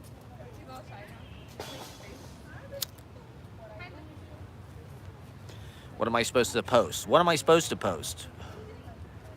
It's my signature. These are my trademark style. Don't be mean. You're being mean, Ashley. I don't like it when you're mean, okay? Makes Daddy have second thoughts about everything. You don't need to take shots at me for no reason. You're just a fucking bragging, like, mean person.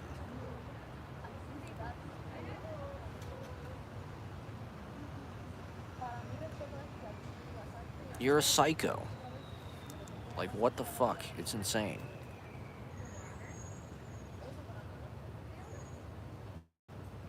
Yeah, so you're being mean. It's just stupid, self-defeating strategy. Ashley is mean. She's definitely mean. She's nice to the right people. She's nice to Gary, Indiana. Ashley can get me a lot of likes. I'm not sure about that. Like how they repost my flyer. Okay. Oh. I don't give a fuck about any of that stuff, okay? I do everything I do in spite of the likes.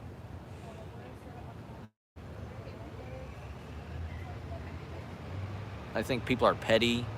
They're like a herd of animals. The way that everybody decides to like stop liking something at like the same time, it's pathetic. It's pathetic the way that all these people have to like move in like this big group together.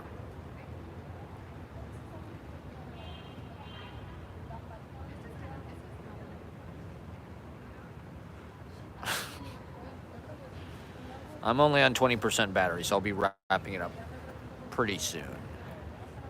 Please just remember to put me first in the slide. Thanks. Okay. Enough, Ashley. Enough already. We'll see what happens, okay? We don't know what's going to happen. You know, I haven't been getting any likes, so maybe I just won't even fucking post anything. How about that?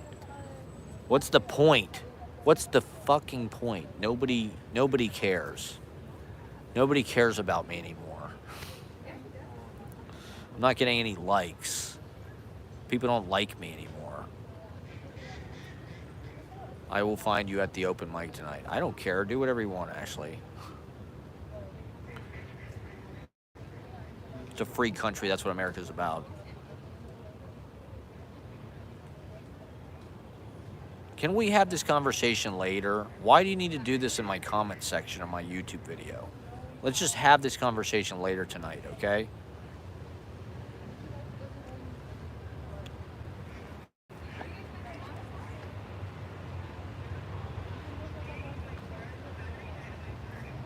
I'm sick of this. I'm so sick of you like bullying me into these little incremental whatever the fuck they are. It's all like territorial for you, and it's disgusting. Like people don't understand that I have to deal with you. I have to include you in every fucking decision I make now. And I don't even want to. You just forced your way in. Like, this is ridiculous. What kind of person does this? It's insane.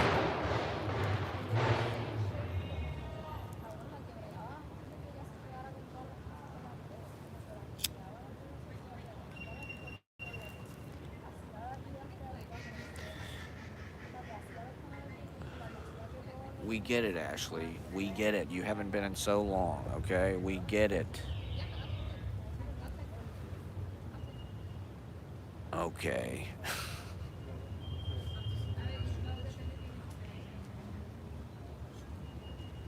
More awkward interaction with Ashley on my fucking live stream. She just wants to poison every fucking thing I've got going on.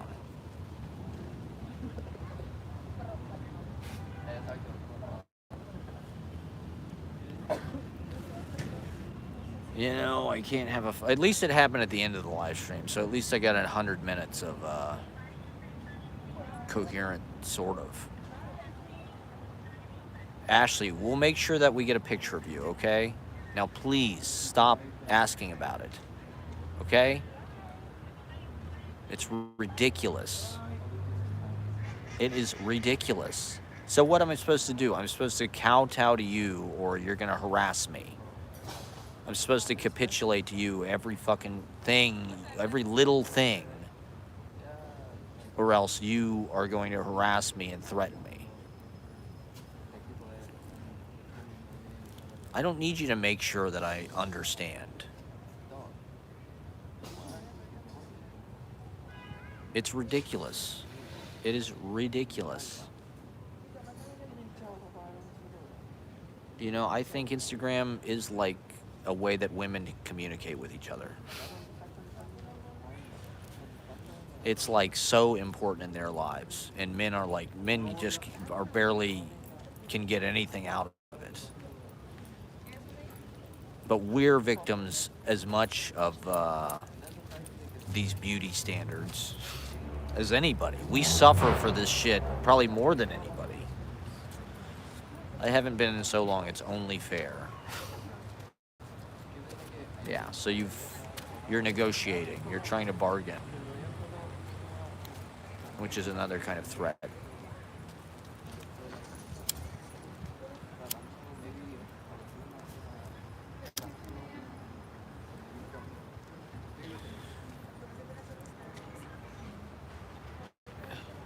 Jerry.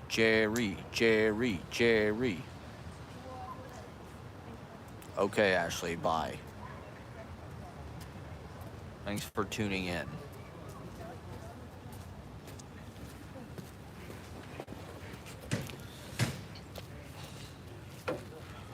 Okay, what the hell else do we need to talk about? We had 4 people watching, we got 2 people watching. I don't know how to get ratings. You know who gets ratings? Well, once again, it's like these things that are spectacle, that are, you know, violence, murder, CSI, autopsy shows, Kardashians. You know, what does it say that, like,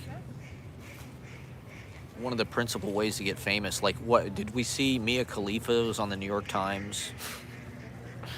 I get a fucking notification on my phone, the New York Times podcast, Mia Khalifa on blah blah blah. It's like, how many women got famous off sex tapes? Kardashian, Paris Hilton,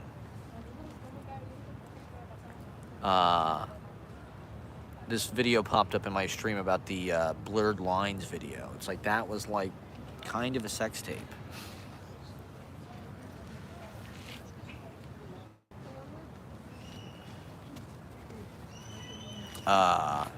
Mia Khalifa is a porn star that's being interviewed by the New York Times.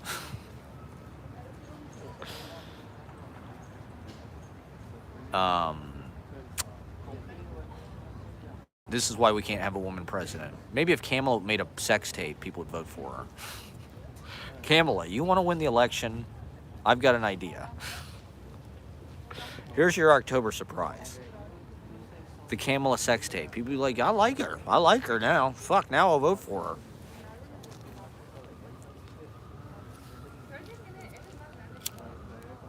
Like Paris Hilton. She knows what the fuck she's doing. She's in control. The Kamala sex tape. The Kamala Doug Imhoff sex tape. Well, supposedly she blew her way to the top, right? Kamala slept her way to the top, apparently. That's the accusation. That's the misogynistic way they're slandering our president. Okay, Ashley.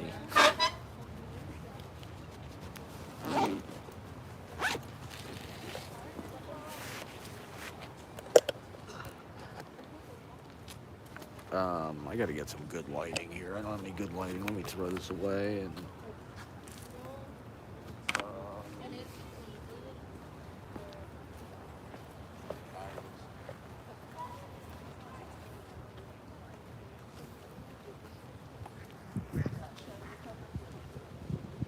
She failed upward. Kamala failed upward? Is that... Oh, Kamala failed upward or Mia Khalifa?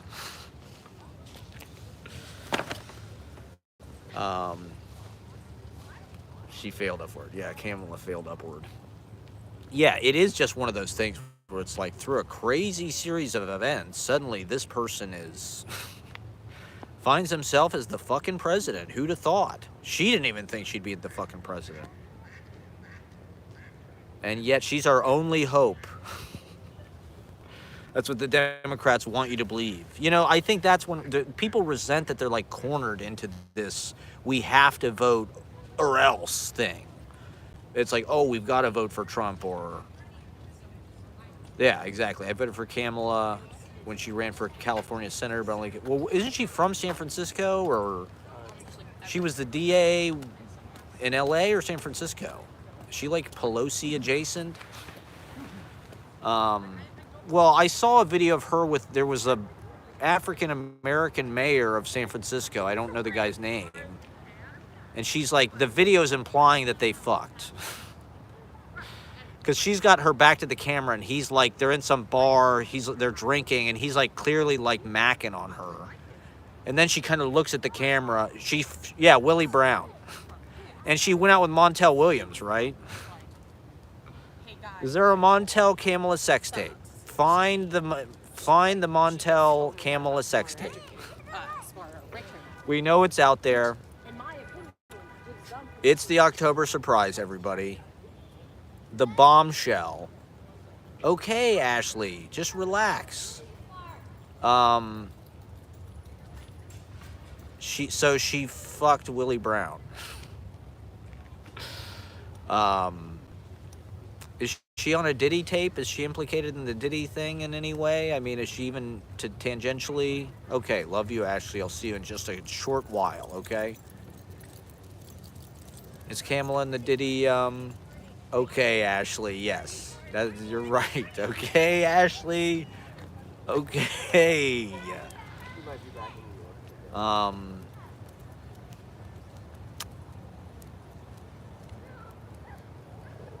Okay, bye, Ashley.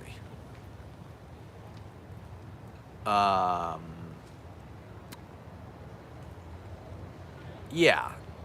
I think that's probably what Trump people believe. They probably believe Kamala like fucked her way to the top. She's not ready. She's just kind of forced upon people. It makes sense that there would be, I mean, it's a presidential election. They're going to throw every fucking thing at you they can, and it makes sense that she wouldn't just sail through. Biden should have stepped down like 3 days before the election. The problem was he stepped down too early. Now people know who Kamala is. He should have just like had a stroke at the last minute. They should have thrown Kamala out there. She would have won because people would have just been like, thank God. But we're past the honeymoon phase. So people are rightly criticizing or questioning or, putting her up to the test. And like I said, when she gets speaking, I feel like she does have authority and she has a good relationship like with the crowd. She's able to sort of like communicate. You can tell that she's a little bit green and she's a little bit in over her head and like maybe didn't totally earn it, which I guess in America is super important, but, I think as a public official, yeah, that would have helped, yeah. They won't come out against Israel, and that's a big point of contention for a lot of people.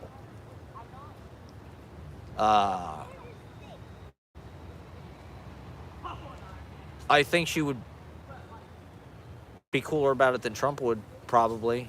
But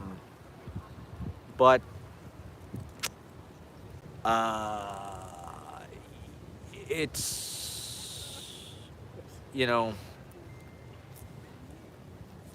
it's such a crazy, like, consequential time, the fact that we might change horses in midstream, because it's like there's all these fucking wars happening. Israel, it's like such a serious thing. And people are really involved and invested and concerned. Yeah, I mean, that's one of the craziest part of the whole fucking thing. It's like Trump is technically supposed to go to jail or whatever. And he's winning in the polls, supposedly. And it's like, people don't give a fuck that he'll get 2 more Supreme Court justices or that he's basically already above the law and can get away with anything. It's like, so you want to give that guy power again? Like, I guess people are just so vested in him that, like, they trust him or something. They want, I think in a certain way, they want him to have that power. They want him to just go in and just break the whole fucking thing. Just break the fucking piggy bank open and drill baby drill and shit.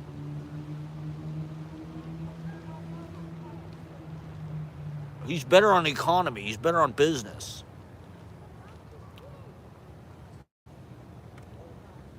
The Tim Kaine thing also, I don't know necessarily has panned out. He was on the Daily Show. I didn't watch that much of it, but he also seemed like a little bit in over his head. Or like I saw some video of him with James Taylor.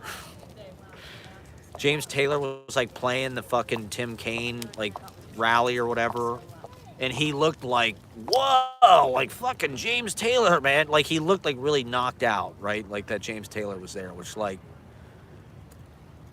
I don't know. It just kind of made him look like inexperienced. Like, I don't know. Like,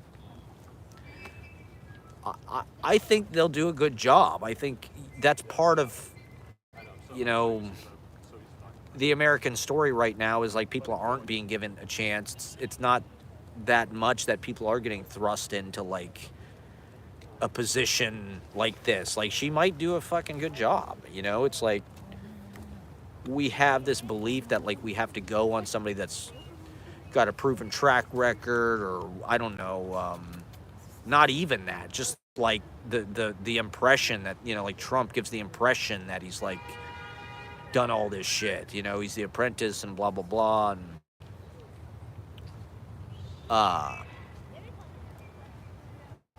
like why not give her a chance? You know, why does it have to be fucking Biden, who's 78 fucking years old and you know, the longest serving goddamn whatever. Obama was like that too in a way.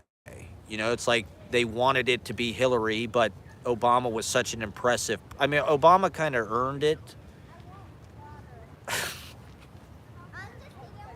just because he was such a eloquent speaker and persuasive and also just smart and capable and whatnot. But he was also somebody that like got in maybe a little bit in, you know, he grew into the role while he did it, you know. I don't think that's a bad place to be, actually. I think it might actually be better to have somebody like Kamala who can sort of grow into the role than like somebody who is like totally fucking fully formed and blah, blah, blah. Trump, yeah, it was a dumpster fire every week. That's what I'm afraid of, you know, is like,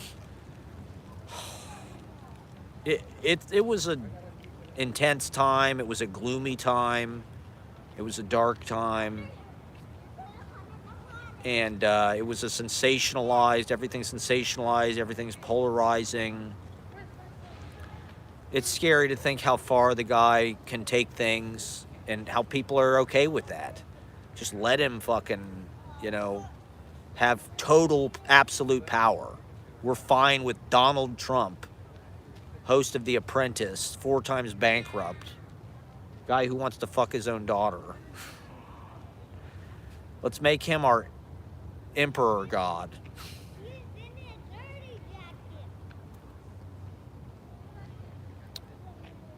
50% of people in this country are down.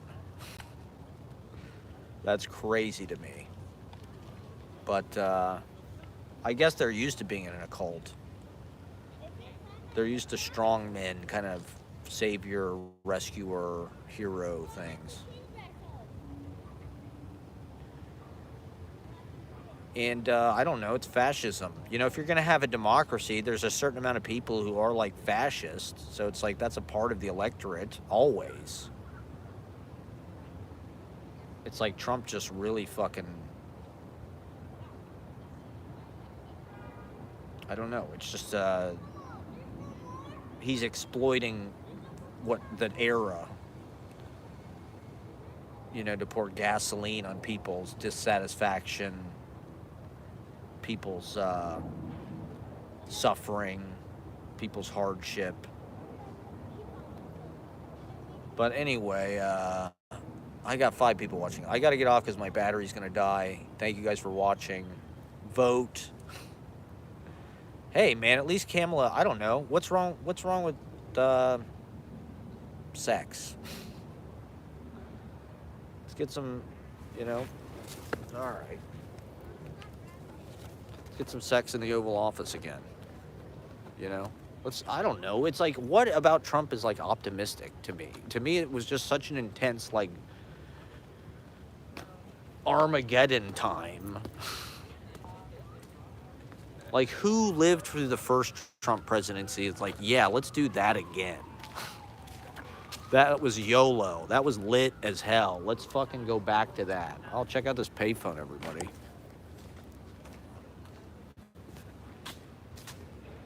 Let's go back to 2017.